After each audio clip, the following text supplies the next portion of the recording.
And we came here to come and share with you our story in South Africa and our struggles and sufferings which we're going through in the country on a daily basis. And this platform is a very correct platform because we come from a country where students are in the forefront of the struggle. We come from a country where students are leading the struggle against colonialism. We come from a country where students are fighting against white supremacy and a capitalist system that has divided our country and excluded the indigenous people of South Africa and Africa as a whole. It is the students of South Africa, following the speech of the EFF in Parliament of South Africa, that demanded that Rhodes must fall. They do not say Rhodes must fall because of their hatred of white people, but they said Rhodes must fall because they hated what Rhodes represented, a white supremacy, a system that projected white people as superior and black people as inferior, a system that subjected black people to a situation where they were denied education so that they can be suppliers of cheap labor. Rhodes took our land. Rhodes introduced a system that led to a black genocide. Rhodes exploited our minerals and natural resources and left South Africa without anything that will demonstrate that this country is a mineral-rich country. We cannot continue to celebrate people who represented a racial divide of our people. So the students in South Africa are demanding, and they've succeeded, that everything else that represents backwardness and racial division and hatred of black people should not be celebrated. The students, after the defeat of those who believed that those who perpetuated white supremacy should be celebrated, they went further to demand that education should not be a commodity. It must be free for all, because education is a right protected and enshrined in the Constitution of the Republic of South Africa. They agreed, those students, that no university in South Africa should increase fees, because fees as they are now, they are extremely expensive. The government of South Africa agreed that they will not increase fees, and they thought that they have successfully silenced the students. Upon agreeing, in the same way they agreed to remove Rhodes, the students said 0%, no increase is not enough, we want free education.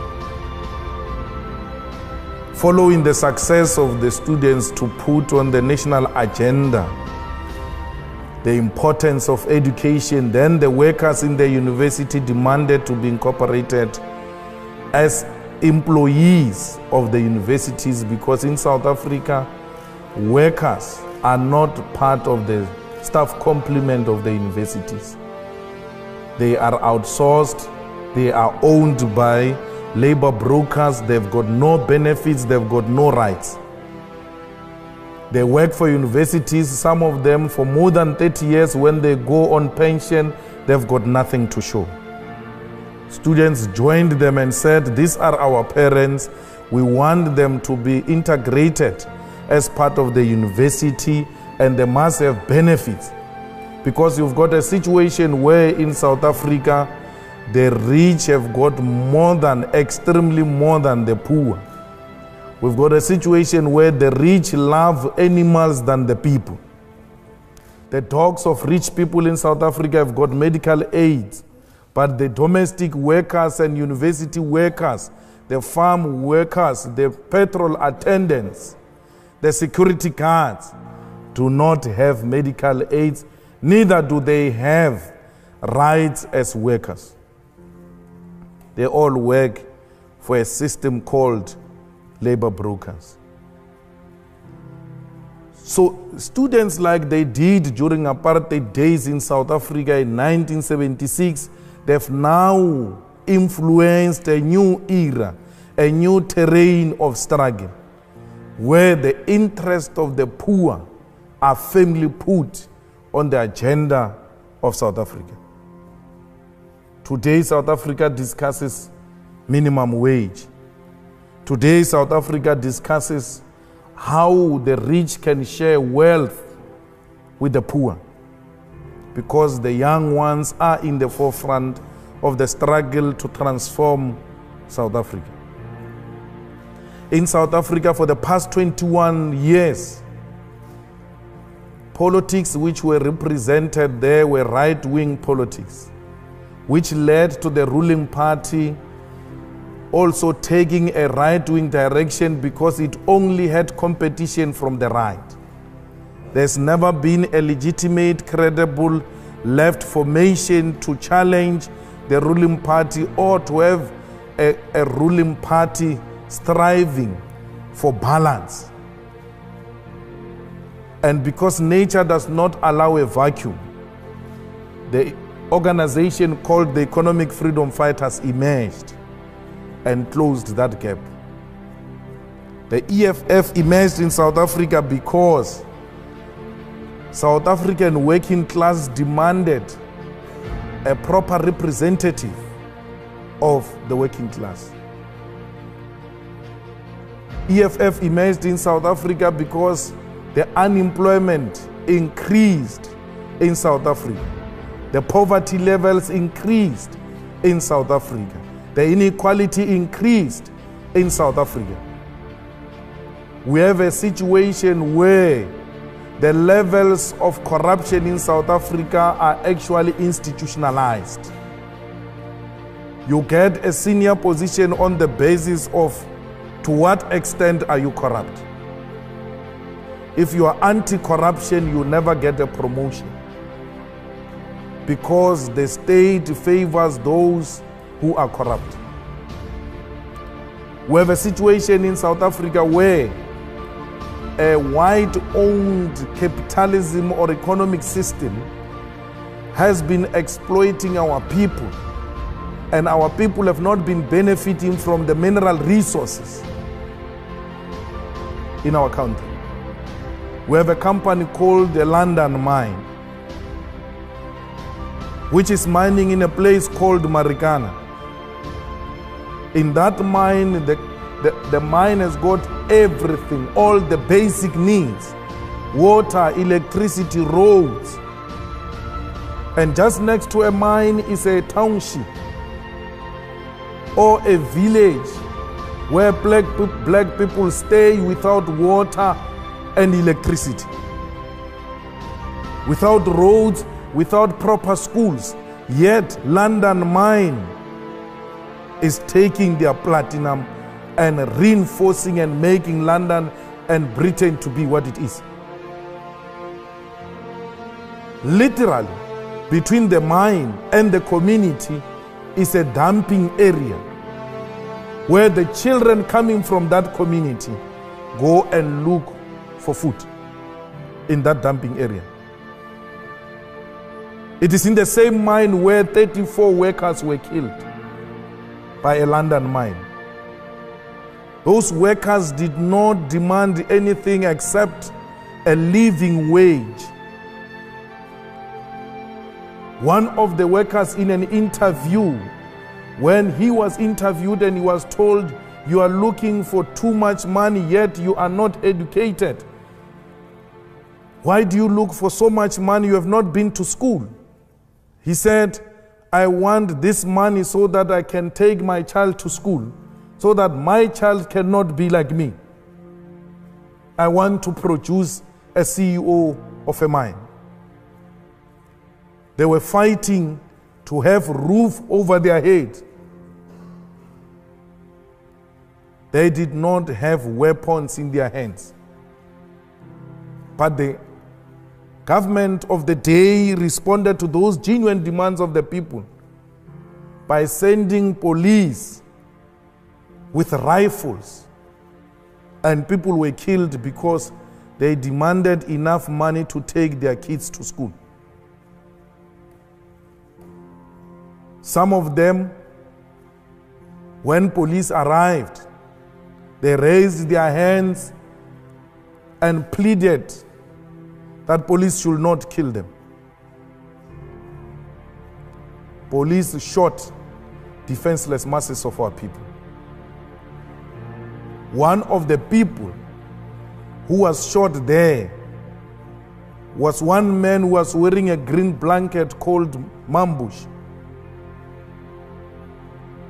with more than 7 bullets found on his head on a close range, because they demanded money and more money from London Mine. When people demand water, they get shot at and killed by the government. When people demand better living conditions, the response of the state is to kill those people. We're fighting against that. When the students demand free education, they get locked up by the regime. We're fighting against that. We're fighting for equality in our country. We do not want to replace white supremacy with black supremacy. We want to create a society where all of us exist as human beings and not as white and black. We want to restore the dignity of the African continent and position Africa as an equal partner in the world economy and international politics. We want Africa to be like Europe. We don't want Europe to treat Africa like it is its own subject. Africa's time is now. No one should continue with the exploitation of our minerals without our involvement. Not even China will be allowed to recolonize Africa. We are called economic freedom fighters because we want any foreign direct investment to come and invest in Africa through our own terms and to the benefits of the people of Africa. It might be a dream. Some might think it's not real. But we know we're going to achieve it. For because this dream is not just a dream but a generational mission. It's a generational mission we are not prepared to sell out. We want to restore the dignity of African people. We want to ensure that African people are equal partners in trade, in politics, in every subject that the world is debating. We want to follow in the footsteps of Nelson Mandela. Because Nelson Mandela, when he left his term as a president, he said the struggle continues. He said so because he knew that political freedom without economic freedom is incomplete. People cannot eat a cross. People want to put bread on the table. So, like many African leaders, we have committed not to betray the dreams of those who came before us. Like many African leaders, we want to unite the people of Africa to have a common agenda and common purpose. We want Africa to unite and Africa to reclaim its land and its resources. The EFF speaks about expropriation of land without compensation because we know that when the land was taken in Africa was through genocide. Why would we reward genocide? We cannot reward genocide, but we want land because land guarantees us of the sovereignty of South Africa and the African continent. We cannot claim to be Africans, yet we have nothing to show as a proof that indeed we are Africans. For because we do not even have title deeds to prove that we are the owners of the land. We have nothing to show. When you go into mines, it's multinational companies. When you go into banks, it's multinational companies. When you go into monopoly industries, it's multinational companies. We cannot even own and protect our own agricultural sector with our fertile land in Africa, because Europe and the entire developed countries use Africa and South Africa as a dumping site. Every lower grade food get to be dumped in our countries, undermining our own agriculture. When we say those things, we are called communists, we are called anarchists, we are called radicals, because we must continue to bow before a white supremacist. We're refusing that. We're refusing to bow before imperialism and colonialism. We want a total control of our own country and our own land. We in South Africa, black and white, we coexist as people. When we fight colonialism, we do not fight white people. We come from a bad history of apartheid, where white people have exploited us for far too long. Yet, we have extended a hand of friendship. There are many others who are still refusing and still wanting to act as if we live in the apartheid era. Those do not deserve to live amongst those who want a united South Africa, black and white. It is of their own problem. We are not going to be an international home of racists. We're not going to be an international capital city of racism. We refuse that black people must still bow before white people. And that does not mean you must go away. We are going to reverse the legacy of apartheid through robust engagement and not through pretentious arrangements. We are still hating. We have seen people dying before us. We have seen many, many children killed by apartheid regime. Yet we came out and said, we remain brothers. But there are those who are refusing to show remorse and wanting to perpetuate that which happened during apartheid times. We owe no one no apology when we say South Africa is no home of racists. And racism must be fought everywhere else, including here in Oxford. It must be fought everywhere else in New York, where black people get to be shot at by police at will without serious action. We need a world that recognizes human beings and not color. It starts with me. It starts with me, particularly if you are white. You need to stand up and say, not in my name. We are a new generation. We need to usher in a non-racial international society. Racism has got no place where democracy, prosperity is to take place. South Africa, we want to lead by example. In the same way we led by example and accepted that the colonizer and the colonized must share territory. Even beyond the defeat of the colonizers, we did not seek to pay revenge. We continued to share territory with those who colonized us, because we believe strongly that there is a place for everyone in South Africa. But let us transform the economy to benefit all. We cannot protect white privilege at the expense of the majority African people in South Africa and the whole entire African continent. We are hated for saying that. We are hated for demanding that we must all be treated as equals.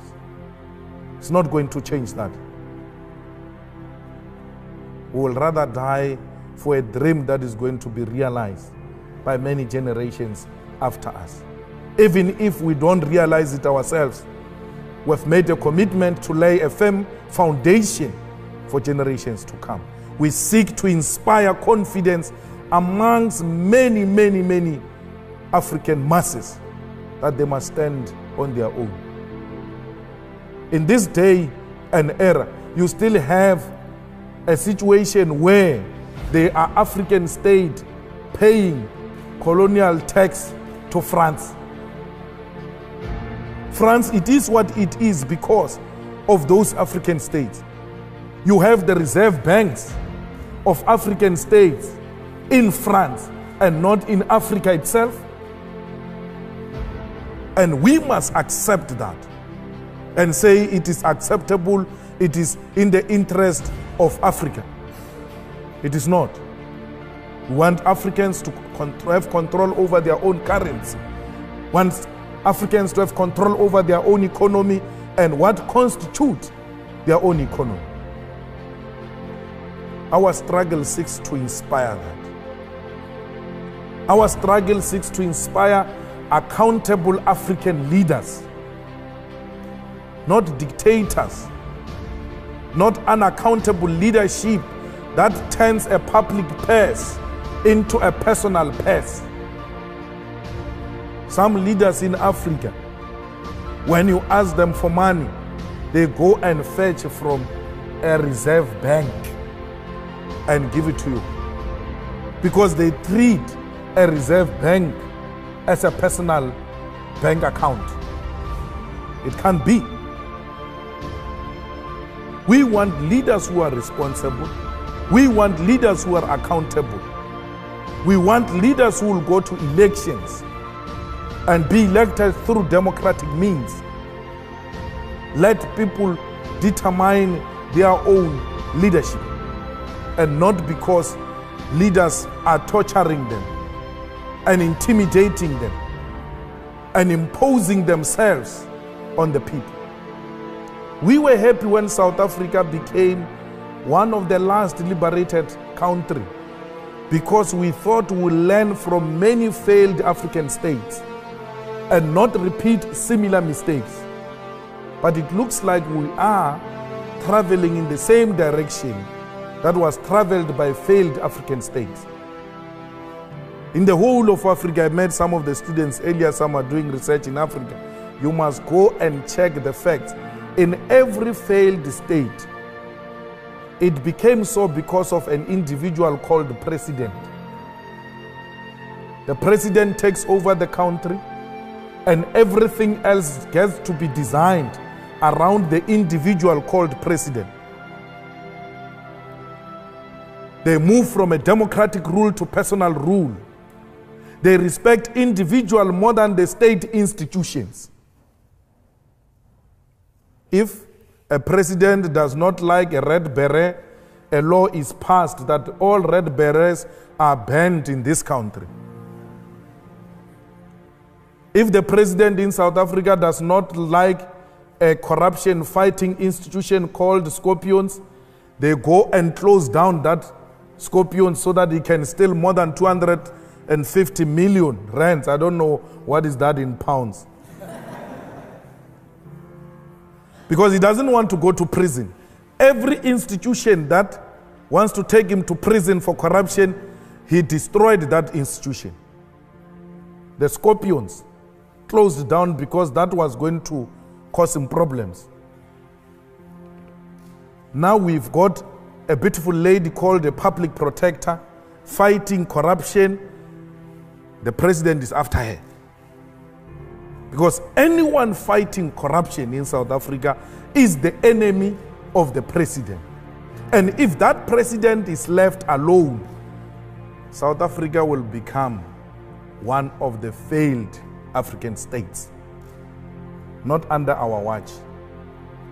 The EFF has arrived. The EFF is going to protect the sovereignty and the democracy of South Africa. The EFF is going to revive correct politics in Africa and position Africa at a correct path in the international politics.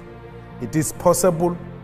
We have taken that position, and many in Africa are willing to follow. So we came here to the Oxford Union and to London because we are going to meet many other institutions, including thinking tanks and investors in Africa. I mean, in UK.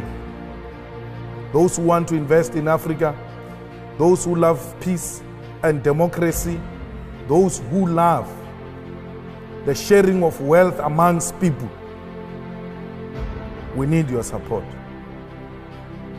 We need you to commit that Africa should not be a playground of the rich, because Africa is not a desert, but a continent where human beings are found and they must be treated with respect and dignity.